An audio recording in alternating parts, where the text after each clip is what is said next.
천하람 개혁신당 원내대표와 자세한 이야기 나눠보도록 하겠습니다. 자, 의원님 안녕하세요. 예, 개혁신당의 천하람입니다. 자, 민주당이 주도로 해서 개혁신당을 제외한 야당이 최상병 특검법 네 번째인가요? 발의를 했습니다. 네. 내용을 보면 추천권에 대해서 대법원장에게 추천권을 준다. 대법원장이 4명 추천하고 야당이 그중에서 2명 지정해서 대통령이 1명 임명하는데 대법원장이 추천했던 후보 4명이 부적합하면 야당이 재추천을 요구할 수 있는 비토권을 주는 거거든요. 네. 일단 겉으로는 한동훈 대표가 얘기했던 대법원장 추천권을 준 거예요. 그런데 개혁신당이 여기 참여하지 않은 이유는 뭡니까? 그러니까 우선 뭐 이게 이제 어쨌든 최상병 특검 법안이고 또 뭐 더불어민주당 입장에서는 나름대로 또 절충점을 찾으려고 하는 그런 시도 아니겠습니까? 그래서 너무 박하게 평가하고 싶지는 않습니다. 그런데 예. 이제 저희 개혁신당이 봤을 때는 이게 좀 아주 깔끔한 형태의 제3자 추천 법안은 아니지 않습니까? 어쨌든 야당이 결과적으로 이제 선택을 하고 또 비토권이 있는 것이고 방금 앞에서 안철수 의원님도 잘 말씀해 주셨지만 물론 협상을 해나가는 과정이라고 생각합니다. 제일 중요한 거는 한동훈 대표가 국민의힘 안을 내는 것일 것이고 다만 이제 저희가 봤을 때는 대법원장의 추천을 받았는데 거기에 대해서 비토를 할 수 있도록 하고 재추천을 요구하도록 하는 것은 이거는 조금 삼권 분립에 안 맞는 것 아닌가 하는 생각을 조금 했습니다. 왜냐하면 대법원장은 말 그대로 사법부의 수장인 것 아니겠습니까? 근데 사법부의 수장이 추천을 한 것에 대해서 입법부의 이제 뭐 전부도 아니고 입법부의 수장도 아니고 입법부의 일부인 야당이 비토를 하고 또 재추천을 해달라 이런 식으로 요구한다는 것은 저는 좀 대법원장을 너무 가벼이 취급하는 것 아닌가. 그래서 뭐 이런 부분들에서 조금 개선할 부분들이 있는 것 같아서 저희가 공동 발의에 이름을 올리진 않았습니다. 그 의원님, 한동훈 대표가 애초에 얘기했던 대법원장 추천권이든 아니면 우리 천하람 의원이 얘기하고 있는 대한변협회장 추천이든 공통점은 어쨌든 특검 임명의 정치 권력의 손은 좀 덜 타게 하자 이거잖아요. 그렇죠. 그러니까 정쟁의 요소를 최대한 줄이고 그러니까 정치권의 여든 야든 뭐 우리에게 유리하니 불리하니 이런 얘기를 할 소지를 최대한 줄이자라는 게 제3자 추천의 기본적인 취지였습니다. 제가 제안 드린 것도 마찬가지고 한동훈 대표도 뭐 같은 뜻일 겁니다. 그러다 보니까 이제 지금 이번에 민주당이 주도로 내놓은 부분은 그런 어떤 정치권의 관여를 완전히 배제하는 형태는 아니다. 아마 협상을 위한 여지를 좀 남겨둔 것 아닌가 뭐 그렇게 평가합니다. 알겠습니다. 의원님 발의하셨어요? 대한변협 추천안?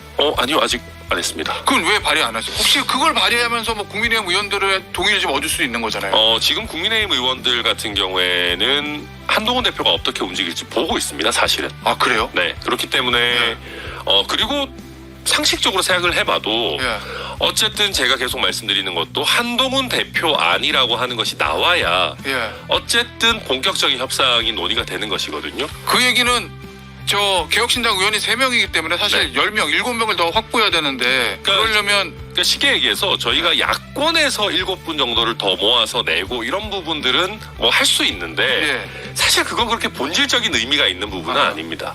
사실 의미가 있으려면 국민의힘 의원분들 7, 8명을 모아서 발의를 해야 되는데 뭐 솔직히 말씀드리면 그게 가능한 상황은 아닙니다.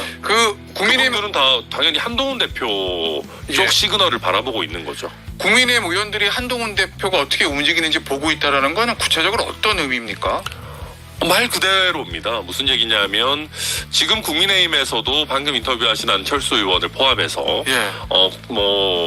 제3자 추천 형태 아니면 내지는 큰 틀의 최상병 특검법에 찬성 의사를 밝힌 분들도 있습니다.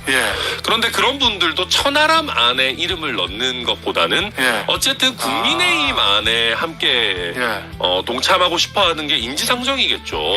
그래서 그분들은 오히려 국민의힘 안이 빨리 만들어졌으면 좋겠다 하는 심정이실 것이고 그런데 그런 거에 반해서 한동훈 대표님은 아직까지 법안 작업을 하시거나 구체적으로 의원들의 동의를 받아서 법안에 도장을 받는 작업을 하시거나 그런 건 없습니다. 그러니까 지금 최상병 특검법에 동의하는 국민의힘 의원들도 좀 답답해하고 있는 그런 상황이죠.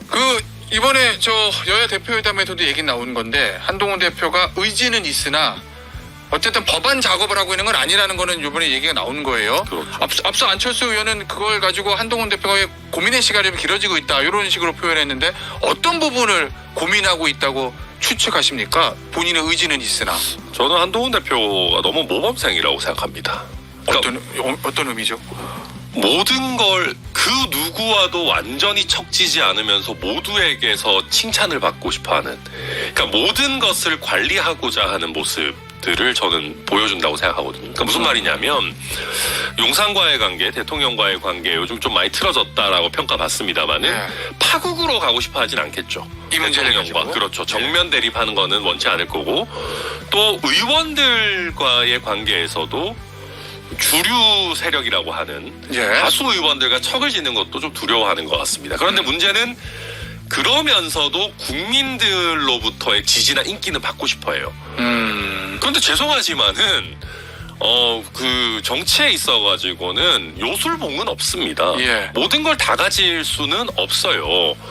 한번 상상을 해보십시오. 지금 한동훈 대표 자리에 이준석 대표든 아니면 하다못해 저든 있었다면은 선택을 해야 되는 부분입니다. 국민을 보고 본인이 약속했던 최상병 특검법을 정말 강하게 드라이브를 밀고 가서 국민의 지지를 얻어서 그러면 지금 반대하는 의원들도 어쩔 수 없이 따라오도록 만들겠다.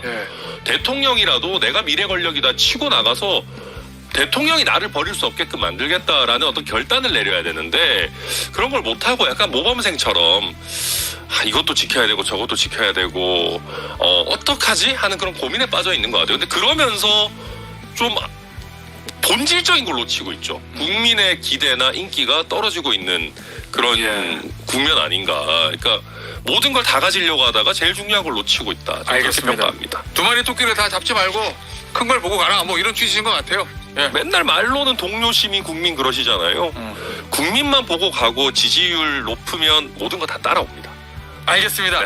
자, 주제를 좀 바꿔보죠. 어제 운영위원이시잖아요. 그렇죠. 국가인권위원회 안창호 후보자 인사청문회가 있었습니다. 단도직입적으로 적절한 인사라고 보십니까? 좀 부적절하다고 보십니까? 굉장히 부적절합니다. 왜요? 이분은 종교적 신념이 굉장히 강하십니다. 저도 종교가 있지만은 특정 종교에 대한 이 정도로 강력한 신념을 갖고 계신 분이 다른 직책도 아니고 국가인권위원장을 맡는다라는 거는 굉장히 위험한 일입니다. 근데 종교적 신념 자체가 나쁜 건 아니죠? 나쁜 건 전혀 아니죠. 그런데 지금 어제 이야기 나오는 부분들을 보면 그냥 까놓고 얘기하면 기독교 신자예요. 아주 신실하신 기독교 신자세요. 그 자체로 나쁜 건 전혀 아니죠. 그런데 보면 진화론 자체를 거의 부정하시다시피 하는 언급들이 과거에 있었고 진화론의 가능성이 제로다. 그러니까 나는 진화론에 동의하지 않는다도 아니고 과학자도 아닌 분이 진화론 가능성이 제로다를 얘기하면서 학교에서 가르칠 필요 없다 하다가 이제 어제는 조금 누그러지셔서 창조론과 같이 가르쳐야 된다. 진화론 충분히 입증이 안 됐다고 생각한다. 이건 제가 봤을 때는 우리 과학계에서 들으면 정말 기적을 초풍할 얘기입니다. 그러니까 무슨 얘기냐면 상식의 영역에 들어와 있지 않으세요.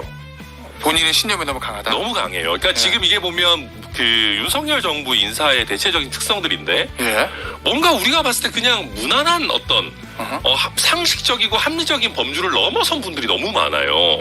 예를 들면? 그리고 지금 뭐 김문수, 이진수, 그다음에 뭐 충암고 패밀리 분들 뭐 충암고의 특수성이 있지만은 어쨌든 이런 식으로 계속 너무 극단적인 얘기들 많이 하시는 분들이고 그리고 어제 이제 제가 위안부 문제에 대한 윤석열 정부의 대응이라든지 뭐 이런 부분들 당연히 인권위원장으로서 왜냐하면 인권위원장이라고 하는 거는 국가가 인권을 충분히 보장하지 못할 때 때로는 국가가 국민에 대해서 어떤 인권 침해 행위나 폭력을 할 때 권력에 대해서 맞서서 최후의 보루 역할을 해야 돼요.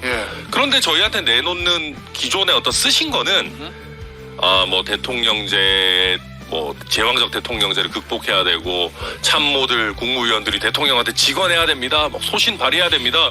하는데 저희가 물어보면 소신 하나도 발휘 안 하세요. 아니 소신 발휘해야 된다는 말은 누가 못합니까? 그래서 그런 부분들을 봤을 때 이분은 국가인권위원장으로서 어떤 철학적이나 아니면 그 현실적인 소신 발휘의 가능성에 있어가지고도 완전히 낙제점이다. 한번 특히 과학기술계에 계시는 분들 어제 청문회 한번 유튜브에 있으니까 보십시오. 진짜 아마 기절초풍하실 거고 과학기술계 아니신 분들 한번 보시면 이렇게 답답한 분이 인권위원장 한다고 진짜 아마 깜짝 놀라실 겁니다. 자, 국가인권위에서 추진하고 있는 법안이 차별금지법이잖아요. 그렇죠. 포괄적 차별금지법. 물론 이 차별금지법에 대해서는 정치권에 이제 찬반 논란이 이제 있습니다. 사회적으로도 그렇고. 그런데 어제 이제 이 인권위가 추진하고 있는 차별금지법을 인권위원장 후보자인 안창 후보자가 반대했거든요. 네. 근데 반대 논거 중에 하나가 공산혁명에 이용될 수도 있다. 근데 오늘 동아일보 이렇게 뽑았더라고요. 인권위 추진 차별금지법 안창호 공산혁명에 이용될 수도 반대. 그러니까 이건 왜 나온 얘기예요? 그러니까 이것도 저도 약간 당황스러운 거예요. 무슨 얘기냐면 차별금지법의 내용에 대해서는 우리가 토론을 할 수 있습니다. 뭐 예를 들면 그렇죠. 뭐 과하게 차별 대우다라는 소송이 남발될 수도 있고 뭐 막 얘기들 다양해요. 충분히 의견이 충분히 의견 다양할 수 있습니다. 그런데 반대하는 논거가 차별금지법이 통과되면 공산주의 혁명에 이용될 수 있다. 이거는 조금 극단적인 말씀이시잖아요. 그러니까 이건 약간 좀 음모론 느낌이 나는 극단적인 말씀이신데 이런 얘기를 하시는 분을 그러니까 무슨 얘기냐면 전체적으로 보면 인품이나 이런 거는 되게 좋아 보이세요. 뭐 되게 이 오랜 법조 생활 하셨고 헌법재판까지 하신 분인데 얘기를 나눠보면 갖고 계신 생각은 굉장히 치우쳐 있으세요. 그래요? 차별금지법 반대도 그냥 반대가 아니라 공산주의 혁명에 이용된다. 알겠습니다. 진화론 안 된다. 뭐 이런 식이시니까 이게 대화가 잘 안 되는 거죠. 인사청문회를 하는 거는 이분이 뭔가 좀 합리적이고 대화와 토론이 가능한 영역 내에 있는가를 보는 건데 해본 느낌으로는 대화가 잘 안 되는 영역이 있으세요. 알겠습니다. 주제를 바꾸기 전에 어제 있었던 문답 제가 알려드릴게요. 조국혁신당의 신장식 의원이 특정 이념을 가진 사람들이 동성애를 수단 삼아 공산주의 혁명의 교두보를 놓는다는 것이냐? 이렇게 질문하니까 안창 후보자가 그런 분들이 많이 있다. 그리고 공산혁명이 된다는 주장은 과도한 주장 아니냐? 이렇게 물어봤더니 가능성이 제로라고 생각하지 않는다. 뭐 이렇게 대답했다는 말씀을 드리면서 그리고 동성애가 그런 이제 공산주의 이념을 가진 분들의 수단이다. 이거는 저는 참 신박한 신기한 이야기다. 알겠습니다. 생각합니다. 자, 근데 왜 하필 청문회마다 이런 반응이 좀 나오는 것 같습니까? 윤석열 대통령의 인사에 대해서 전반적으로 어떤 평가를 하고 계세요? 그러니까 훌륭한 분들이 왜냐면 왜 이런 인사를 하느냐 이런 반응들이 이제 언론 또는 정치권에서 나오거든요. 그러니까 저는 두 가지라고 봅니다. 대통령이 그러니까 대통령 주변에 윤석열 대통령에게 충성스러운 사람들이 생각보다 별로 없어요. 그건 무슨 의미예요? 그러니까 대통령이 검찰 후배들 중에는 본인과 합도 맞춰보고 본인과 뜻이 잘 맞고 이런 분들도 있었겠죠. 지금은 별로 없는 것 같습니다. 뭐 한동훈 대표도 떠나가고 뭐 나머지 검찰 후배들도 많이 떠나갔다는 소식들 들리는데 어쨌든 정치권이나 관료들 중에 합을 맞춰본 분이 없잖아요. 그렇죠. 그러니까 믿고 쓸만한 사람이 없는 거예요. 그러면 어떻게 되냐면은 이념적으로 극단적인 분들은 오히려 믿을 수 있거든요. 그분들은 생각이 확고하니까. 그러니까 충성스러운 참모가 없는 부분을 이념적 극단성이 있어서 어쨌든 예측 가능한 부분으로 좀 채우는 거 아닌가. 그러니까 충성심과 이념적 극단성을 좀 혼동해서 쓰고 계시는 거 아닌가 하는 게 첫 번째고, 두 번째는 지금 보통 보시면요, 장관 이런 거 추천 쭉 들어오시는 분들 딱 들으면 추천 들어왔다 하면 어떤 생각할 것 같으세요? 특히 나이가 조금 여유가 있으신 분들, 그러니까 너무 나이가 많지 않은 분들은 야, 내가 이 정권에서 장관 뭐 이런 거 후보자 천거 들어오고 할 정도면 이미 그 풀에 올라가 있는 건데 이 인기도 없고 여소야대 국면이라 아무것도 할 수도 없는 정부에서 이 인기 없는 윤석열 정부에서 거기에다가 뭐만 말만 하면 경로하신다는 대통령 밑에서 내가 왜 일을 해야 되지? 안 들어갈 거다? 이 정도면 이 정도까지 내가 올라와 있으면 다음 정부에도 나 찾을 텐데 내가 커리어만 잘 유지하고 있으면 그런 식이니까 점점 훌륭하고 범용성 있는 다음 정부에서도 쓰일 수 있는 분들은 안 들어오고 굉장히 연배가 있으시거나 아니면 아주 이념적으로 치우쳐져 있어서 이념적으로 치우친 정부 아니면 일을 할 데가 없는 분들 위주로 들어오는 거죠. 알겠습니다. 네. 자, 마지막 질문 될 것 같은데요. 문재인 전 대통령 수사 개혁신당 어떻게 지켜보고 있습니까? 뭐 일단 실체가 있는지 좀 더 지켜봐야 되겠는데요. 예. 이걸 가지고 민주당이 막 너무 과민 반응하는 거는 저는 내로남불이라고 생각합니다. 사실 지금 뭐 검찰 어쩌고저쩌고 하는데 대한민국 검찰이 역대 가장 강력했던 때가 언제입니까? 문재인 전 대통령 초반 말씀. 문재인 정부 초반이죠. 조국 대표께서 그때 특수부를 잔뜩 늘려가지고 어마어마하게 칼 휘두를 수 있도록 검찰들 띄워주면서 윤석열 대선 후보, 윤석열 대통령 만들어낸 거 아닙니까? 그런 분들이 전직 대통령에 대해서 수사 조금 시작했다 해가지고 이렇게까지 이야기하시는 거는 좀 과민 반응 아닌가 그렇게 평가하고 있습니다. 알겠습니다. 오늘 인터뷰 여기서 마무리할게요. 지금까지 천하람 개혁신당 원내대표였습니다. 의원님 감사합니다. 감사합니다.